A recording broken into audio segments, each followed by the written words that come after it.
su iglesia hermana, Salvación y Vida Eterna, en Barranquilla. Y muchas gracias nuevamente por la invitación.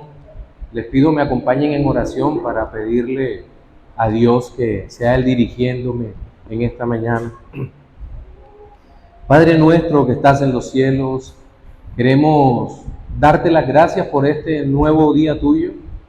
Es el día que tú nos has llamado para que te adoremos como pueblo tuyo. Lo has apartado para ti, Señor, y nos has dado el honor, el privilegio de glorificarte, de alabarte, de bendecirte. Y en medio de todo, tú edificas nuestros corazones, edificas nuestras vidas, Señor, y nos das a conocer la gloria de Cristo para nosotros. Te pido que tu palabra cause el efecto que desde la eternidad determinado que sea en los corazones, exhortándonos, edificándonos y dándonos los consuelos del cielo, Señor, para que podamos vivir en este mundo piadosamente como es tu voluntad. Dirígeme, por favor, Señor, te lo pido, porque la necesidad que tenemos los predicadores de ti es absoluta, de tu Espíritu obrando en nosotros para proclamar tu verdad y en mis hermanos para escucharla. Oramos en Cristo Jesús, Señor nuestro. Amén. Entre las preocupaciones más recurrentes que observamos en las iglesias locales de nuestro tiempo está la de cómo podemos influir en el mundo o incluso cómo podemos llegar a transformar una sociedad como la nuestra en algo hermosamente mejor a lo que tenemos hoy.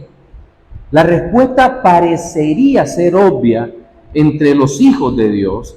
Sin embargo, se han dado varias clases de respuesta, entre otras, que deberíamos hacer una labor social más activa, brigadas sociales, llevar comida a los pobres, realizar campañas médicas, participar en política de forma decidida, incluso llegando a fundar partidos cristianos, abrir hospitales, escuelas, universidades, brindar un mensaje de superación y realización personal y otras más que podríamos mencionar en esta mañana. Pero la pregunta que tenemos que hacer es, ¿qué enseña la Biblia que debemos hacer para transformar el mundo? Otra pregunta, ¿de qué forma quiere el Señor transformar la sociedad en la que vivimos? Son preguntas totalmente válidas, puesto que tal vez se está errando la visión que tenemos sobre el mundo, la sociedad y cómo cambiarla. El día de hoy deseo compartir un sermón que lleva por título El poder de la iglesia en la transformación del mundo. Y el texto bíblico que vamos a leer es el que se encuentra en el libro de Hechos de los Apóstoles, el capítulo 19, y desde el versículo 8 hasta el 20. Hechos 19, del 8 al 20. Allí vamos a ver cómo Dios ha entregado un poder enorme, pero casi desconocido, a su pueblo, para llegar a transformar el actual basurero que puede ser el mundo en la más gloriosa, limpia y transparente sección del reino de los cielos en la tierra. Bien, dice el texto, lo leo en versión Reina Valera 1960, dice: y entrando Pablo en la sinagoga, habló con denuedo por espacio de 3 meses, discutiendo y persuadiendo acerca del reino de Dios. Pero endureciéndose algunos y no creyendo, maldiciendo el camino delante de la multitud, se apartó Pablo de ellos y separó a los discípulos, discutiendo cada día en la escuela de uno llamado Tirano. Así continuó por espacio de 2 años, de manera que todos los que habitaban en Asia, judíos y griegos, oyeron la palabra del Señor Jesús. Y hacía Dios milagros extraordinarios por mano de Pablo, de tal manera que aún se llevaban a los enfermos los paños o delantales de su cuerpo, y las enfermedades se iban de ellos, y los espíritus malos salían. Pero algunos de los judíos, exorcistas ambulantes, intentaron invocar el nombre del Señor Jesús sobre los que tenían espíritus malos, diciendo: os conjuro por Jesús, el que predica Pablo. Había 7 hijos de un tal Esceva, judío, jefe de los sacerdotes, que hacían esto. Pero respondiendo el espíritu malo, dijo: a Jesús conozco y sé quién es Pablo, pero vosotros, ¿quiénes sois? Y el hombre en quien estaba el espíritu malo, saltando sobre ellos y dominándolos, pudo más que ellos, de tal manera que huyeron de aquella casa desnudos y heridos, y esto fue notorio a todos los que habitaban en Éfeso, así judíos como griegos, y tuvieron temor todos ellos, y era magnificado el nombre del Señor Jesús. Y muchos de los que habían creído venían confesando y dando cuenta de sus hechos. Asimismo, muchos de los que habían practicado la magia trajeron los libros y los quemaron delante de todos, y hecha la cuenta de su precio, hallaron que era 50,000 piezas de plata. Así crecía y prevalecía poderosamente la palabra del Señor. Amén. En el texto que acabamos de leer, observamos en primer lugar que el apóstol Pablo predica el Evangelio de Cristo inicialmente a los judíos en Éfeso. Pero luego que estos no creen y resisten el Evangelio, se va hacia los gentiles, pero antes toma a los que han creído y los separa del resto de los hombres, y una vez son identificados, se les consolida enseñándole la doctrina del Evangelio de Cristo para que estos nuevos creyentes permanezcan firmes en el Señor. Ese va a ser nuestro primer punto. En segundo lugar, vemos que la iglesia sufre una dura resistencia por parte del mundo y del mismo diablo, pero los verdaderos hijos de Dios van a sobrevivir a estos ataques, mostrando que aquella promesa que hizo el Señor, que las puertas del Hades no prevalecerán contra la iglesia, es una realidad. Satanás no puede vencer al Señor. Y finalmente, vamos a observar la transformación de los creyentes, cómo va a ser testificada de manera pública por los que han sido escogidos por Dios para vida eterna, como una muestra, una señal de la transformación que Dios hace en el mundo. Estos 3 aspectos los vamos a ver en nuestro sermón dominical de hoy. Y vamos a iniciar hablando del poder de la iglesia en la transformación del mundo, la separación y consolidación de los discípulos. Nosotros en primer lugar vemos que Pablo hace en Éfeso lo que ya ha venido haciendo en sus demás viajes misioneros. Es decir, inicialmente llega a una sinagoga. Los judíos habían salido de su territorio, allí que queda al occidente del Mediterráneo, en un lugar bastante pequeño, y al salir por toda Europa, toda la Europa mediterránea, no solo en la parte sur de Europa, sino también en la parte norte de África, se van a levantar varias sinagogas en donde los judíos van a aprender la palabra de Dios. Pues bien, el apóstol Pablo va a llegar a predicar el Evangelio primeramente en esos lugares, y lo hace aquí en Éfeso.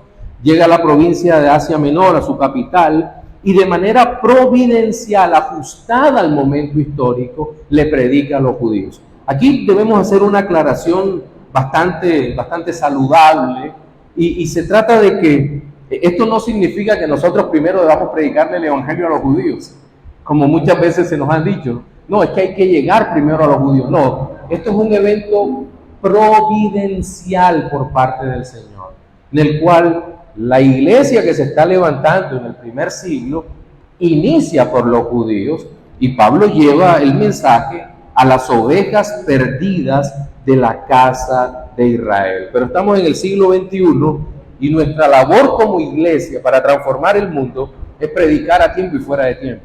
Predicar a cada criatura, al vecino que tenemos enfrente, al que hace ruido aquí arriba, al que está al lado. Nosotros le vamos a predicar el Evangelio a toda criatura, a tiempo y fuera de tiempo. Entonces, eso es lo que debemos tener en cuenta. No solamente pensar que le vamos a proclamar a los judíos. Recuerde algo, y lo digo con plena responsabilidad. La religión judaica o el judaísmo hoy es una religión muerta. Y es muerta por la simple y llana razón de que Cristo no está en el centro de su predicación, de su vida, de su fe, de su creencia. Están totalmente sin Cristo, están tan perdidos como el más perdido de los hombres. Ahora bien, pasan los 3 meses, el apóstol Pablo está predicando allí y resulta que hay una resistencia. Me llama la atención que en los primeros versículos nos dice que Pablo discutía y persuadía acerca del reino de Dios. Y es justo lo que está haciendo, proclamar a Cristo como rey. El reino implica que hay un rey. Es decir, Pablo tuvo sí una labor evangelística con un fuerte componente apologético, es decir, de defensa del evangelio. Les aclaraba a los judíos, miren, sí, el Mesías ya vino, es Cristo. Pero también hay un componente demostrativo en donde lo que el apóstol Pablo trata de demostrar es que Jesucristo es el rey esperado por los judíos. Ya vino Cristo. Y por esa razón aparece al final del pasaje que dice el reino de Dios, predicando el evangelio del reino de Dios. Los judíos habían perdido toda independencia. Ahora estaban bajo el dominio del Imperio Romano. Tenían cierta autonomía que poco a poco se fue volviendo cada vez más estrecha. Autonomía en la elección de algunos cargos sacerdotales, en la presentación de sacrificios en las fiestas correspondientes, pero espiritualmente se encontraban atados a los ritos y a las tradiciones que prefiguraban o tipificaban al Mesías que ya había venido y que su obra redentora, que era lo que los judíos no creían, pasaba por la muerte de Cristo y por su resurrección. Y era muy difícil de aceptar para ellos, porque en su orgullo nacional no podían aceptar que un humilde carpintero que trabajaba en Nazaret y predicó una doctrina tan sencilla fuera el Salvador del mundo. No puede ser que este sea el Salvador del mundo. Pero el apóstol les predicaba y les decía, miren, solo en Él hay salvación. Ellos preferían estar aferrados a su religión cuya eficacia salvadora era ninguna y no abrazar al Dios vivo que caminaba entre ellos o que había caminado entre ellos. Ahora, esto produjo una ruptura porque algunos judíos creyeron y dijeron, ese es el Mesías, el que predica este hombre, el que predica Pablo, realmente es el Mesías de Israel. Y algunos, pues obviamente que no eran judíos, pero habían sido aceptados en la sinagoga. Recordemos algo, que había sinagogas un poco más abiertas y otras que eran más cerradas. Al parecer, tanto la de Éfeso como la de Corinto, es decir, las del Asia Menor, cuya capital era Éfeso, y las de Macedonia y Acaya eran más abiertas que algunas sinagogas, por ejemplo, que estaban al norte de África. Es decir, había menos judíos de estos llamados de la puerta, eran más aceptos dentro de la misma construcción religiosa. Y esto fue beneficioso porque muchos escucharon el evangelio, pero al momento en que los judíos empiezan a oponerse duramente a la palabra del Señor, lo que hace el apóstol Pablo es que toma a los que han creído y los separa. Miren lo que leímos en los versículos del 8 al 10. Los separa. No es una separación secundaria. No está separando creyentes de creyentes. Eso es una perversión terrible. No, está separando a los creyentes de los incrédulos, sean estos judíos o sean gentiles. Dice, ¿quiénes creen en Jesucristo? Sean judíos o gentiles, nosotros, vengan. ¿Quiénes no creen? Ellos, bueno, ustedes se quedan. Pero todo el que cree en Jesucristo es sacado de allí. ¿Y qué hace Pablo entonces? Pues lo que vemos es que cuando ocurre esta saludable ruptura, el apóstol Pablo los toma e inicia un discipulado. Algunos dirán, no, es una instrucción doctrinal, eso se llama discipulado.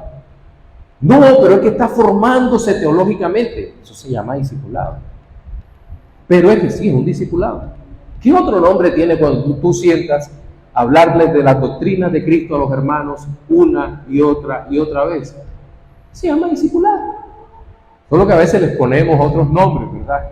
Pero es un discipulado. Y estos hombres son formados allí en la escuela de un hombre llamado Tirano. Tenemos poca información de este Tirano, pero eran escuelas normales que estaban instituidas en todo el Imperio Romano.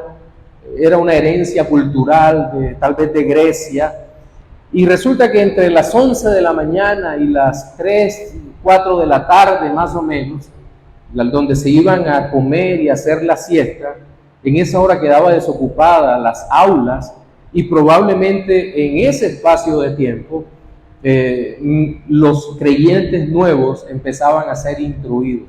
Ahora, si usted me pregunta si eso dio resultado, vaya, yo creo que sí. Porque la obra en Éfeso duró 3 años y la formación teológica doctrinal de los hermanos de Éfeso puede verse reflejada en la carta que el apóstol Pablo les escribe, que no son temas menores. La predestinación, escogidos en Dios antes de la fundación del mundo, sentados con Cristo en lugares celestiales, la obra de la gracia, la obra del Espíritu en el corazón, la iglesia del Señor construida para su gloria, la analogía entre Dios, la iglesia y el matrimonio, en fin, la guerra espiritual y tantos otros temas tan profundos que nosotros, y en esa carta a los Efesios, están mucho mejor explicados que en otros lugares.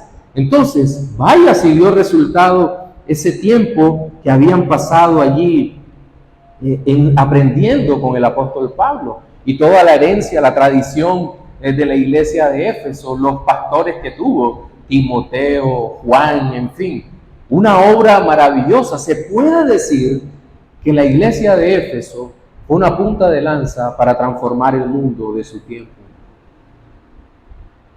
Una punta de lanza para transformar el mundo de su tiempo. Ahora, quiero hacer una aclaración que hace el doctor Trenchard sobre este tema de la escuela. Quiero regresar acá un momento. Dice, en el mundo grecorromano abundaban centros sociales provistos de baños públicos, con sus salas para gimnasia y también con aulas para la enseñanza, donde conferenciaban filósofos o daban lecciones de matemáticas los maestros. Un tal Tirano dirigía uno de estos establecimientos, utilizándolos sin duda desde temprano por la mañana hasta las 11, cuando sus clientes o alumnos irían a sus casas para comer y luego echar la siesta. No tendría inconveniente, pues, de ceder a Pablo y a los hermanos el uso de su escuela durante las horas cuando normalmente no se aprovechaba. Este horario para nosotros, que somos costeños, sabemos cuán complicado es. A las 11 tenemos hambre y después comemos, tenemos sueño. Claro, a menos que usted sea cuerpo glorificado, que no creo. Pero todos nosotros, sí, nos da hambre, nos da sueño, pero quiero que vean los pequeños detalles. Éfeso es la actual Selçuk, Turquía. Es una ciudad costera, aunque tenga estaciones, en las épocas de verano o primavera, la humedad y el calor, cuando se combinan con los alimentos, producen sueño. Producen sueño, como nosotros, como aquí. Y sin embargo, estos hermanos empiezan a sacrificar comodidad.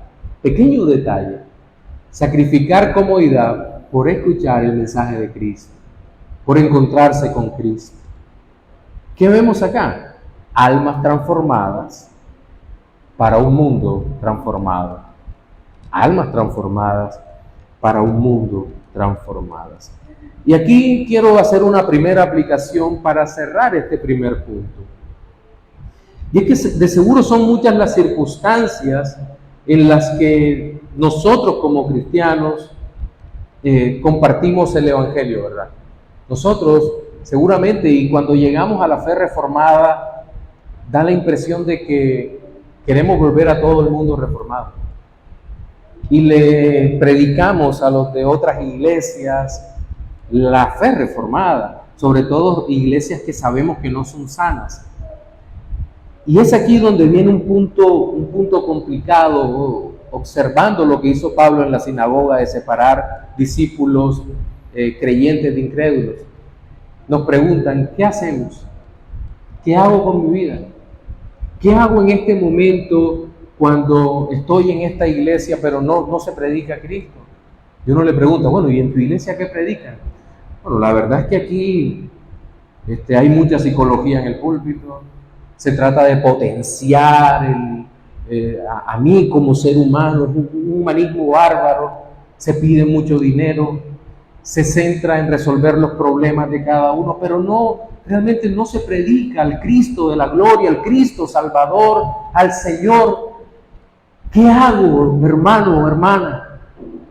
Y muchas veces nosotros pecamos porque decimos, bueno, yo no puedo influir en tu vida,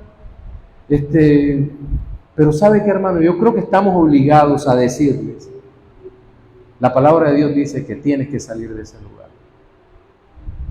Queremos transformar el mundo y vamos a permanecer callados ante esa oportunidad que Dios nos está dando. Vamos a dejar que permanezcan en iglesias donde no hay pastor porque una descendiente directa de Jezabel pastorea el lugar. ¿Vamos a hacer eso? No. Lo que necesitamos hacer allí es hablar con toda honestidad y decirle, no puedes quedar ahí. No puedes quedar bajo el manto de esa falsa congregación. Tienes que separarte porque no está siendo edificado en Jesucristo. Bien. Entonces hasta aquí nuestro primer punto, pero entremos inmediatamente al segundo título, que es el poder de la iglesia en la transformación del mundo, la resistencia del mundo y del diablo. A partir del versículo 11, y sí voy a repetirlo, y hasta el 16 dice, y hacía Dios milagros extraordinarios por mano de Pablo. Recuerden esa frase, milagros extraordinarios, es decir, no son comunes. De tal manera que se llevaban a los enfermos los paños o delantales de su cuerpo, y las enfermedades se iban de ellos, y los espíritus malos salían. Pero algunos de los judíos, aquí viene una primera y fuerte oposición. Bueno, ya en los versículos anteriores hay una oposición de parte de los judíos. Pero algunos de los judíos exorcistas ambulantes intentaron invocar el nombre del Señor Jesús sobre los que tenían espíritus malos, diciendo, os conjuro por Jesús el que predica Pablo. Había 7 hijos de un tal Exeba, judío, jefe de los sacerdotes, que hacían esto.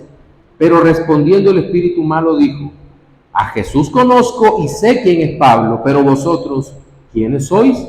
Y el hombre en quien estaba el espíritu malo, saltando sobre ellos y dominándolos, pudo más que ellos, de tal manera que huyeron de aquella casa, escuchen, desnudos y heridos. Una vergüenza. Una nota sobre esta parte. Éfeso era llamada la ciudadela de Satanás. No solo en lo que se refiere al templo de Diana y las nefastas obras asociadas con él, sino también por ser la escuela y sede más notoria de artes mágicas en el oriente del imperio. En tal ciudad el enemigo podía desplegar imponentes fuerzas del mal en contra del evangelio, además de utilizar el odio fanático de los judíos incrédulos. Fin de la cita. Ya desde los 2 primeros versículos que habíamos leído, logramos observar que algunos estaban endurecidos, y la palabra endurecidos es el griego escleros. ¿Se acuerdan de arteriosclerosis? Cuando una vena se pone dura y entonces no pasa la sangre, en fin. Entonces aquí es bastante gráfico el griego en esta parte. Escleros, estaban endurecidos el corazón, es decir, eran abiertamente incrédulos, que incluso llegaron a maldecir el camino a los creyentes, es decir, una actitud perversa y hostil, contraria a la fe, principalmente porque con Cristo no se puede ser neutral. Con Cristo usted no puede decir, no, es que, ¿sabes qué? Yo como que no sé por qué decidirme, ni ustedes ni el otro.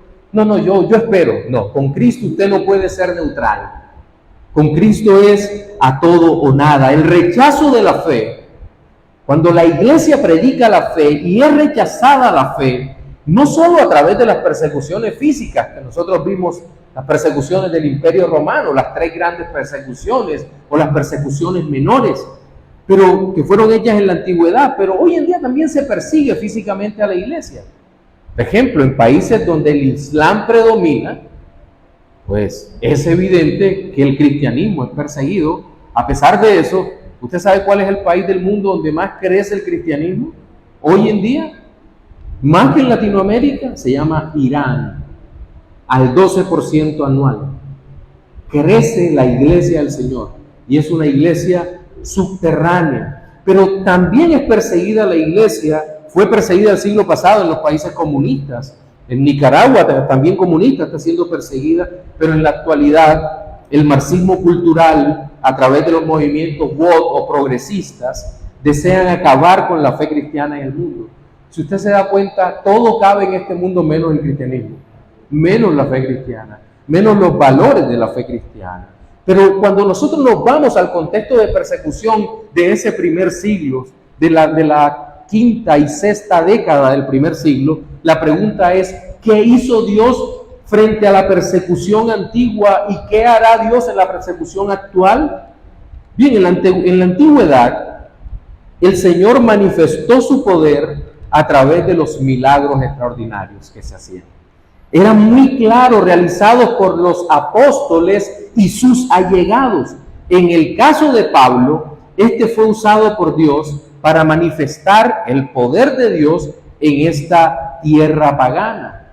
Recordemos que en este primer siglo la iglesia estaba empezando su avance por fuera de Israel y con un mensaje claro y completo que no se limitaba a las enseñanzas judías, sino a la persona de Cristo como el Salvador. Se predicó ahora este evangelio, pero para avanzar con velocidad en este contexto, el Salvador había determinado que se hicieran milagros, intervenciones sobrenaturales, pero visibles. Y es aquí en donde vemos algunos de los milagros para validar las credenciales de los apóstoles, en este caso de Pablo.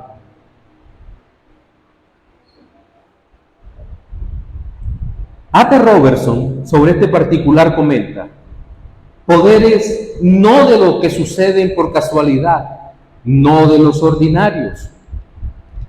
Todos los milagros o poderes exhibidos por los apóstoles son sobrenaturales y están fuera de lo ordinario, pero aquí Dios obraba esto extraordinario con irregularidad. Eran maravillas más allá de las familiares para los discípulos y totalmente diferentes de los actos de los exorcistas judíos. Pablo hacía sanidades. Los paños y delantales, de hecho, creo que la palabra es sudoi, de donde viene sudadera, de donde viene sudor, eran llevados a los enfermos y estos eran sanados. Ahora, ¿había algo extraordinario en el sudor de Pablo? No creo. No había nada extraordinario en el sudor de Pablo ni en los paños, como no había nada extraordinario en el manto de Jesús cuando aquella mujer lo tocó. No, lo extraordinario siempre será nuestro Dios. Nuestro Dios es extraordinario, Él es sobrenatural. Muchos creyentes experimentaron los milagros y muchos otros también fueron sanados cuando Pedro pasaba y por lo menos la sombra de Pedro los tocaba. ¿Había algo extraordinario en la sombra de Pedro? Ninguna manera. ¿Pero qué ocurría? Dios estaba sanando. Ahora,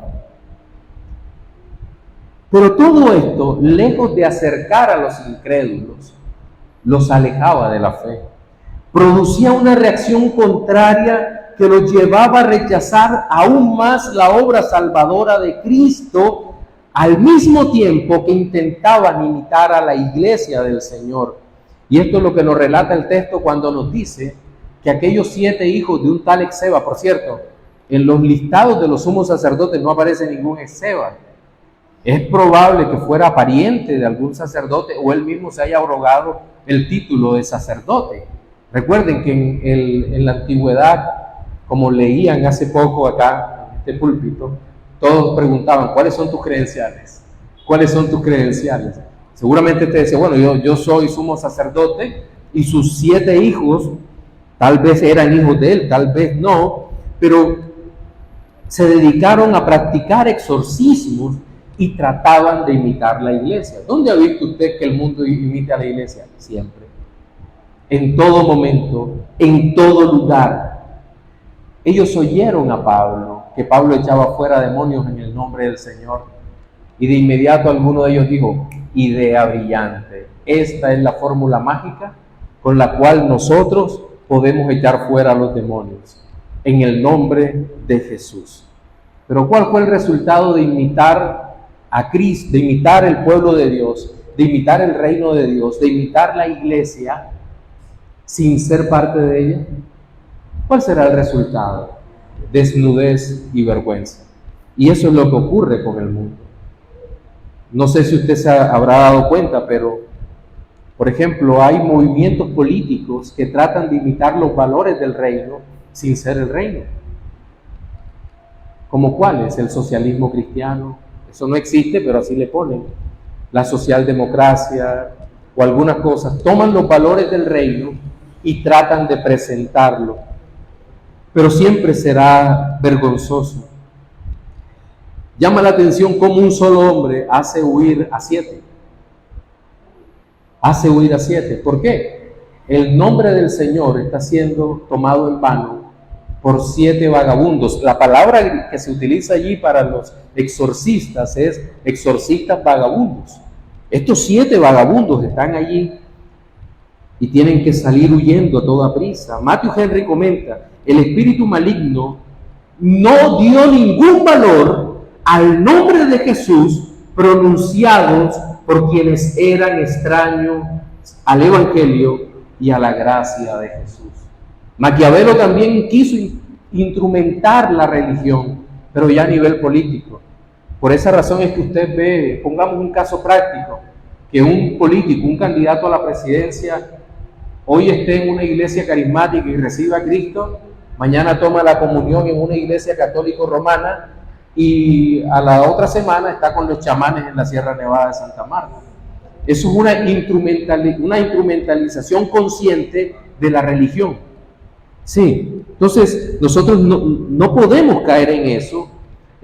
Maquiavelo entendía que a los grupos no se le podía atacar su fe en ninguna manera, sino que trataba de convivir con la fe del grupo en una especie de pragmatismo político, y muchos tomaron eso, incluso trataron de fundar partidos cristianos y demás, y eso se le atribuye a Maquiavelo, también a Constantino, aunque no estoy muy de acuerdo con esa parte. Pero la iglesia del Señor no es poderosa porque adapte su mensaje al mundo como el mundo quiere adaptar la religión a ellos. No. La iglesia del Señor es poderosa porque Cristo es tanto su mensaje como su fuente de poder. Cristo es el Evangelio. La verdad de Cristo es proclamada por los hombres de Dios, y por ser la verdad de Dios, esta verdad se va a imponer a la mentira del mundo. Cada miembro de la iglesia, usted y yo, somos piedras vivas, somos embajadores del Señor y tenemos en nuestra boca, en nuestro corazón, tanto a Cristo como el mensaje de Cristo que transforma el mundo y transforma la vida. Ahora, ¿usted quiere un ejemplo claro de que Cristo transforma el mundo y transforma la vida? ¿Acaso en nuestras iglesias locales nosotros no estamos viendo hombres y mujeres que eran, según la evaluación que podemos hacer, verdaderos desastres, igual que éramos nosotros? Y una vez que el Señor llega a nuestra vida, el Señor se glorifica en nuestros hogares, transformando esa familia. ¿Y cómo se transforma el mundo? Empieza por las familias. Si las familias son transformadas, entonces tendremos iglesias transformadas, sociedades transformadas. La iglesia, con su poder, el poder del Evangelio, transformando al mundo. Pero no podemos confundir la transformación del mundo con la admiración pagana. ¿Usted sabe que el mundo puede llegar a admirar la iglesia? Sí, puede llegar a admirar la iglesia. No aceptan a Cristo, no aceptan el mensaje, pero la iglesia siempre va a tener un efecto santificador, algo que atrae. Cuando las personas, incluso los más perversos e incrédulos, están perdiendo familiares, yo creo que están sufriendo, por eso se acercan a los miembros de las iglesias y de hecho nos invitan: por favor, ¿podrías orar por mi familiar que está postrado en cama? Por favor, ¿podrías ir? Nosotros vamos. Ellos saben que hay algo, pero no identifican qué, porque no pueden ver a Cristo, pero están pidiendo ayuda. Hay admiración, pero no es suficiente. No es suficiente para transformar el mundo. Y aquí quiero hacer una segunda aplicación en mi segundo punto, y es que recordemos que la sociedad occidental en la que vivimos ha sido construida sobre los valores de la fe cristiana, sea por creyentes piadosos o que estos valores hayan sido replicados y aplicados en medio de una sociedad pagana. Las estructuras democráticas de las naciones han sido el resultado de observar el gobierno de Dios en el reino y no a la inversa. Lastimosamente, el mundo se ha desviado porque nuestro Señor Jesucristo dijo que los gobernantes de las naciones se enseñorean de ellas, pero no sea así vosotros, no sea así entre vosotros, sino el que quiera ser el mayor sea el que más sirve, y a eso estamos llamados como hijos de Dios. La iglesia está llamada a testificar el señorío de Cristo en medio de un mundo ambicioso y alejado del Dios vivo. Pero ahora vamos a ocuparnos de nuestro tercer y último punto: el poder de la iglesia en la transformación del mundo, los resultados visibles ante las naciones. Versículos 17 hasta el 20 dice: y esto fue notorio a todos los que habitaban en Éfeso. Es decir, un evento masivo o una serie de eventos masivos que no se hicieron escondidos, sino que se predicó frontalmente el Evangelio. Así judíos como griegos, y tuvieron temor todos ellos, y era magnificado el nombre del Señor Jesús. Y muchos de los que habían creído venían, confesando y dando cuenta de sus hechos. Asimismo, muchos de los que habían practicado la magia trajeron los libros y los quemaron delante de todos, y hecha la cuenta de su precio, hallaron que era 50,000 piezas de plata. Así crecía y prevalecía poderosamente la palabra del Señor. Es necesario que la obra de la iglesia sea una obra verdadera, y esta verdad inicia con la predicación genuina del Evangelio. Recuerden que al principio hablaba de que muchos quieren resolver el tema de la aceptación de la iglesia con brigadas médicas, llevar comida a los pobres, llevar ropa a los pobres. Yo no tengo problema con eso en sí, pero eso no es el centro de la iglesia, ni es el centro del Evangelio. La iglesia está puesta para predicar a Cristo, el mensaje del reino que cambia el corazón. Una persona puede ser saciada en su hambre físico, pero su hambre espiritual permanecerá intacto.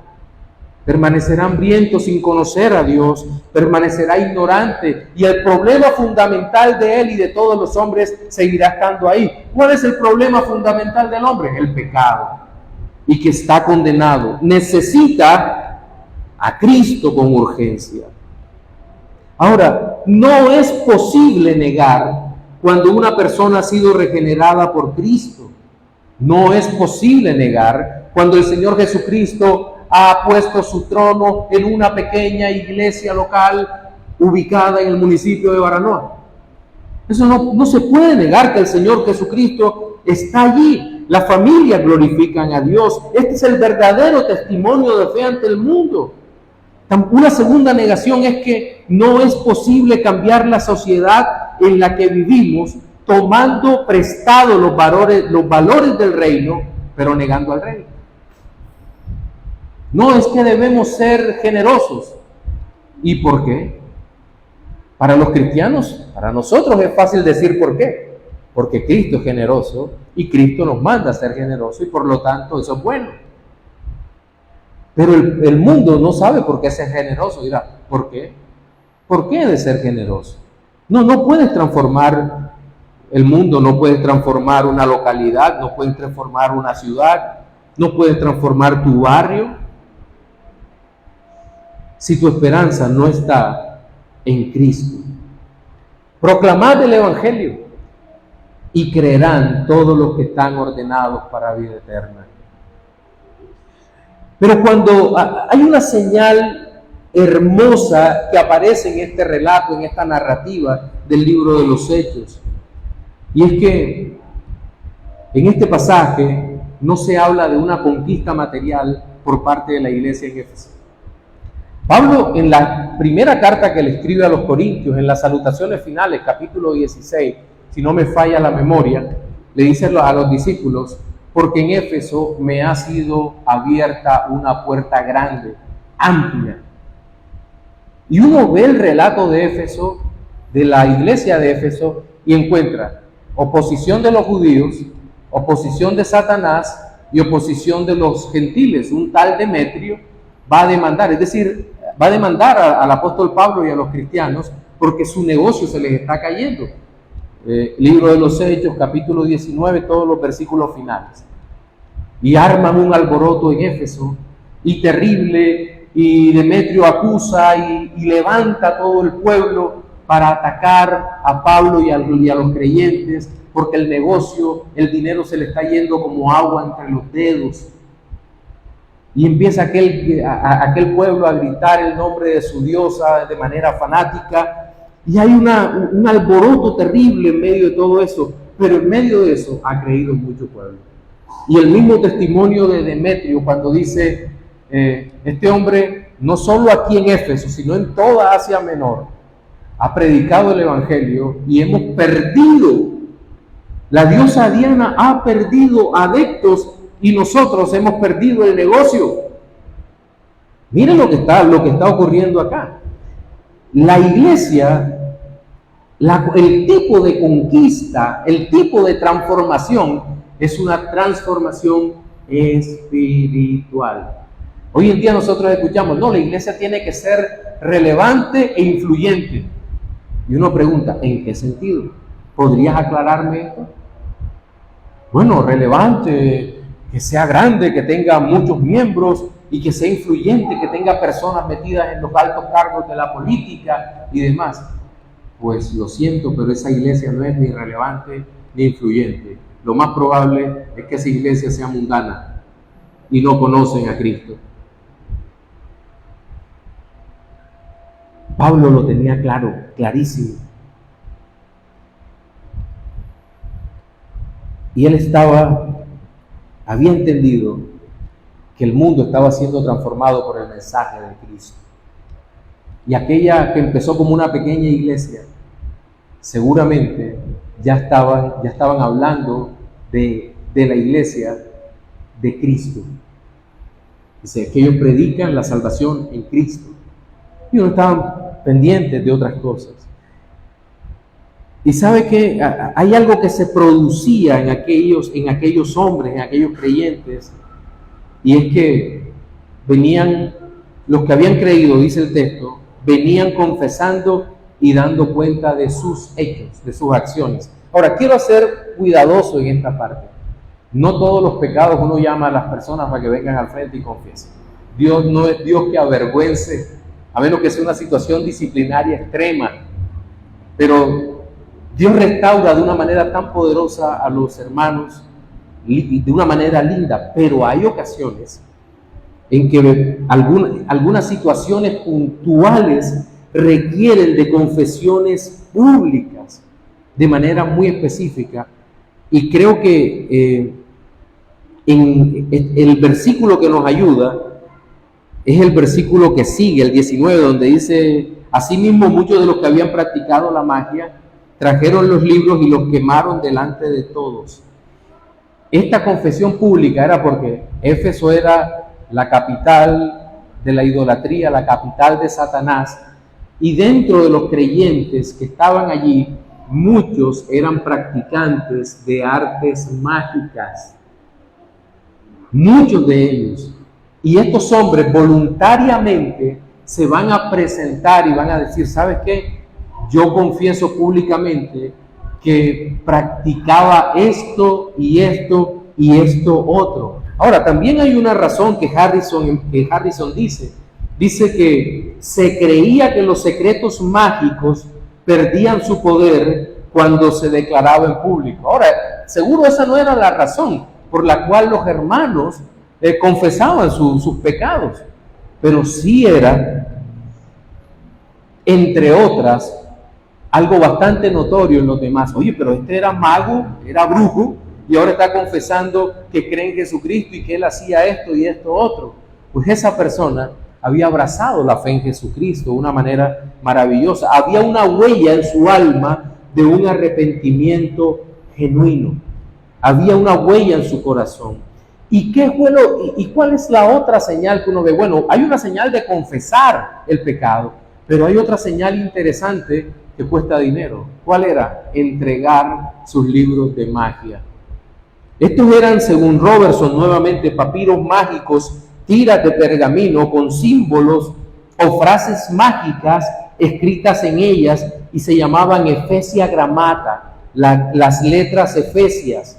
Y estas letras se usaban como amuletos o sortilegios. Se pegaban probablemente detrás de la puerta, se pegaban en muchos lugares y estos libros envueltos eran bastante costosos. Y yo creo que lo del precio no es anecdótico, que fueron 50,000 piezas de plata. Hoy en día es bastante difícil calcular esto. ¿Por qué? Porque hay varios tipos de plata. No sabemos cuál de todas es. Algunos autores hablaban de, al cambio, $500,000, otros dicen 300,000, otros dicen 2 millones. No sabemos y no es importante la cifra en sí. Pero ¿qué es importante? Que eso tenía muchísimo, pero muchísimo valor para ellos. Y no estamos hablando de un valor simbólico, estamos hablando de valor, algo que les costaba. Y escribiendo este sermón, yo pensaba, bueno, ¿qué pasaría si nos piden que quememos nuestras bibliotecas? Ahora, yo entiendo que nuestros libros de teología están en otro plano, porque son libros sanos.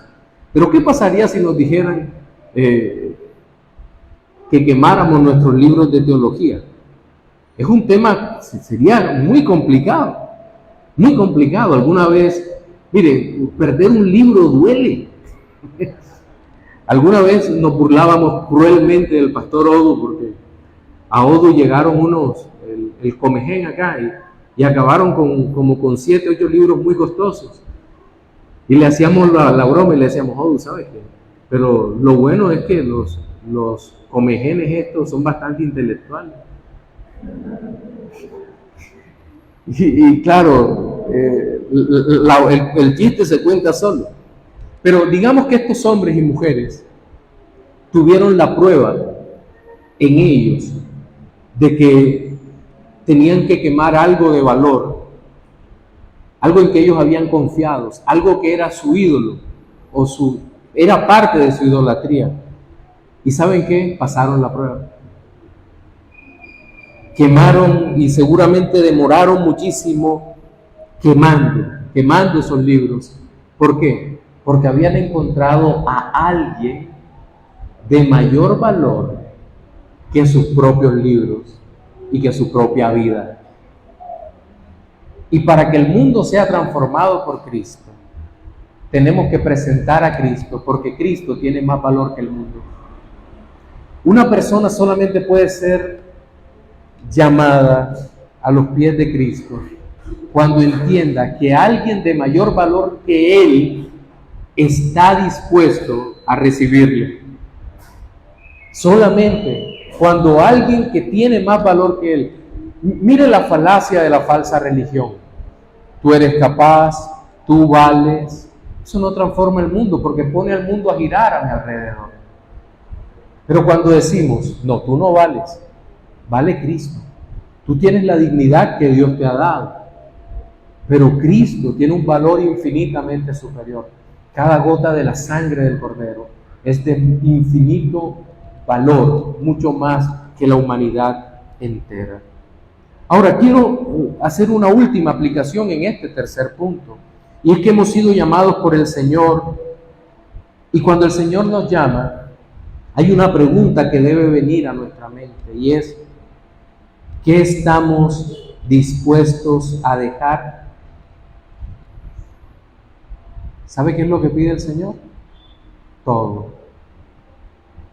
Todo. ¿Queremos transformar el mundo? Tienes que dejarlo todo. Aquellos 12 discípulos dejaron todo. Aquel hombre de increíble intelecto y poder religioso llamado Saulo, lo dejó todo.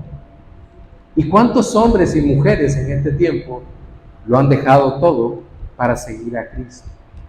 Tampoco podemos ocultarle al mundo lo que Cristo pide. No podemos vender a Cristo como una pieza más dentro de la vida, como un engranaje más dentro de la maquinaria. No, Cristo exige nuestra vida, cada parte de nuestro ser. Bien, en nuestro sermón dominical de hoy vimos 3 puntos y fueron expuestos así. El primer título, el poder de la iglesia en la transformación del mundo, la separación y consolidación de los discípulos, versículos 8 al 10. Segundo lugar, el poder de la iglesia en la transformación del mundo, la resistencia del mundo y la del diablo, versículos 11 al 16. Y en tercer lugar, el poder de la iglesia en la transformación del mundo, los resultados visibles como testimonios ante las naciones, versículo 17 al 20. 2 reflexiones finales. Para los no creyentes, amigo, a Dios no le gusta lo que eres. Tampoco desea transformar la sociedad a la imagen de tu propia mente. De hecho, el llamado que Él te hace es para que abandones tu vana manera de vivir y seas transformado a la imagen de Cristo. A partir de allí, verás un cambio verdaderamente sorprendente, puesto que ahora estarás vivo. Y tu familia, amigos y conocidos también observarán tu nueva vida. Y esa parte del mundo será transformada para la gloria de Dios. Para los creyentes, hemos sido regenerados por el Espíritu Santo de Dios, hemos sido injertados en Cristo y nuestra vida no puede permanecer inmóvil e indiferente ante un mundo que se cae a pedazos. Nuestro deber de hijos del Padre Celestial es proclamar el Evangelio de salvación de Jesucristo para que todos los que han sido ordenados para vida eterna crean y el mundo sea transformado a la imagen del Dios vivo. Amén. Señor, te damos las gracias en esta hora por tu misericordia y bondad, por tu poder y tu gracia, por tu palabra. Señor, y solo podemos decir que la gloria es tuya, porque tú diste esta palabra, tú la inspiraste, tú se la revelaste a tus siervos, los escritores santos, Señor, e iluminas nuestra vida, nuestra mente, para entender el texto, explicar el texto y predicar y aplicar el texto, Señor. Y nuestros corazones son abiertos con aquella llave, Señor, que tu Espíritu Santo tiene para que nuestros corazones reciban esta palabra, Señor, y seamos transformados y bendecidos para tu gloria. Oramos en Cristo Jesús, Señor nuestro. Amén.